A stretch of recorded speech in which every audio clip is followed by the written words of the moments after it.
morning. I've been with the Jacksonville Sheriff's Office for 17 years, and I've been at the Police Athletic League for the last year.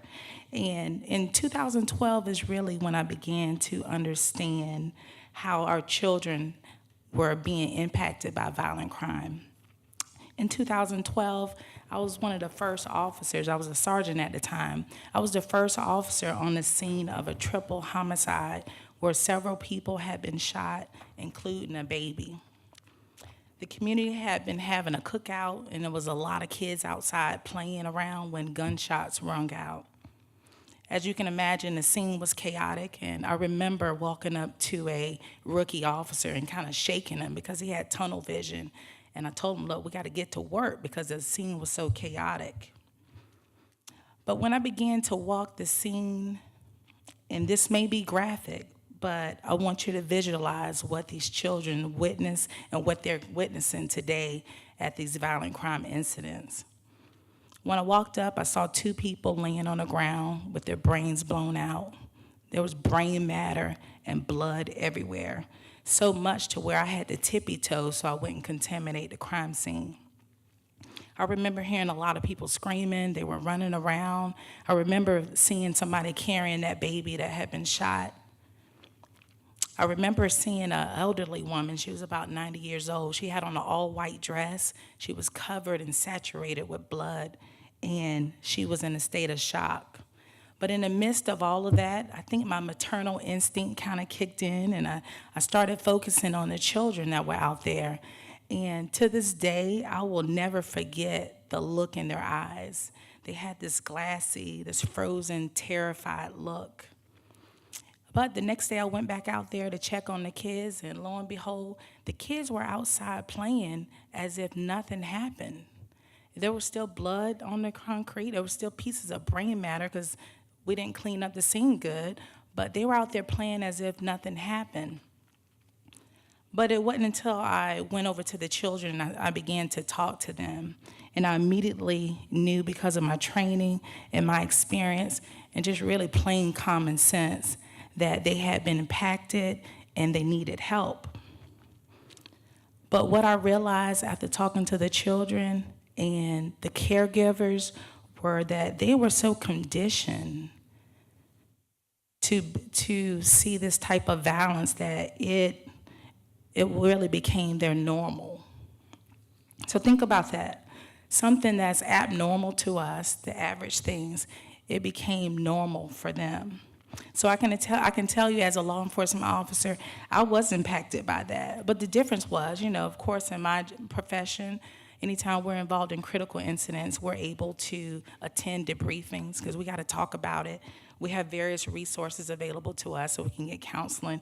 Quite frankly, I have very good insurance, and I have money to where I can pay to get the help that I need. But who was going to help those kids? Who's helping our kids now?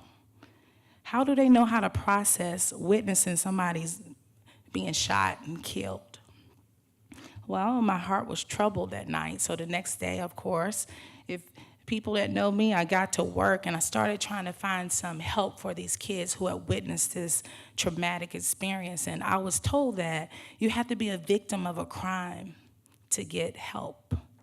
And I submit unto you that we may need to look at the definition of victim, because anytime young people are witnessing this type of violence, the traumatic experience, it really affects them. And that's a victim to me, and I'm not even a doctor or psychologist.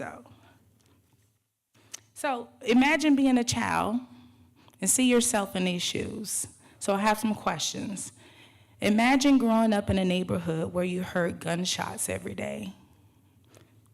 So imagine growing up in a neighborhood where you would witness someone being shot, robbed, or stabbed. Or imagine yourself growing up in a neighborhood to where you're walking to the bus stop and you have to step over a murdered body.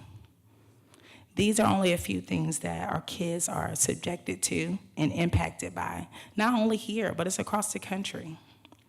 But this is their normal. So today I want to show you what their normal look like. At the Police Athletic League, 3 of my 4 community-based sites are located in the most violent crime areas of Jacksonville historically. I have one on the north side, east side, and west side of town. So when you look at this map, you look at the different colors and shapes, all of those depict violent crime. The violent crime ranges from rapes, murders, kidnapping, robberies, home invasion robberies, carjackings, you name it. And if you can see the POW right here.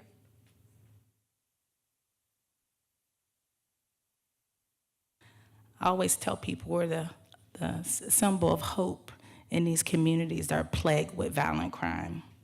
But you see, these children that live in these communities, they live in this community, they go to school in this community. This is really what their normal looks like. This is another side. This is on the west side of town, and that's the east side of town. So I was asked, what do I think children need?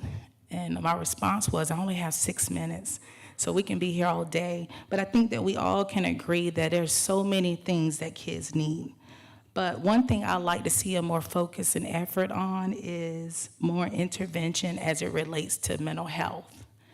The people that reside in these communities, they can't afford to live anywhere else, so they're gonna be here. And I think law enforcement, we do a great job with the state attorney's office, DJJ, and all the other organizations to address, prevention, intervention, enforcement, education. But the criminal element is gonna continue to be there. The question is, what are we gonna do to help our kids? We expect our kids to go to school and perform and have good social skills and concentrate in school, but nobody's talked to them about the robbery or the shooting or the killing that they just witnessed. Nobody's addressing that. So, and secondly, what do we need? We need strong advocacy for our kids on a local and the state and federal level. And that is so important, because I think that we need to be in the business of helping these kids have as close to a normal life as possible, because I want you to know that their normal is abnormal. Thank you.